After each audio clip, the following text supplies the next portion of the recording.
May 2nd. I have released my warrior angels against demonic princes.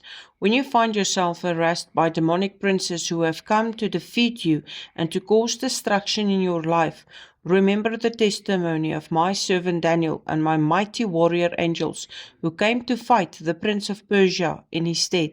My warrior angels stand ready to fight for you against the demonic princes in your life.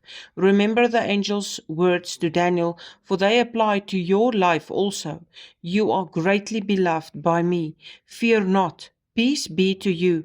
Be strong. Yes, be strong. Let the power of my warrior angels and the word of comfort, they will speak to you, touch you with strength, for they stand ready to come to your defense. Daniel 10, verse 18 to 21, Amplified. Then the one, Gabriel, whose appearance was like that of a man, touched me again, and he strengthened me. 19. He said, O man highly regarded and greatly beloved, do not be afraid. Peace be to you.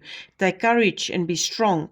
Now when he had spoken to me, I was strengthened and said, Let my Lord speak, for you have strengthened me. 20. Then he said, Do you understand fully why I came to you? Now I shall return to fight against the hostile prince of Persia, and when I have gone, behold, the prince of Greece is about to come. 21.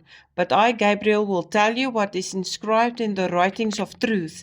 There is no one who stands firmly with me and strengthens himself against these hostile spirit forces, except Michael, your prince, the guardian of your nation.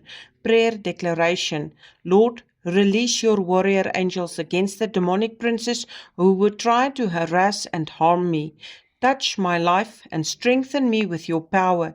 Let your angels fight the battle in my stead, for in their mighty power the demonic princes of this world will fall in defeat and release me from their grip. In Jesus' name I pray. Amen and amen.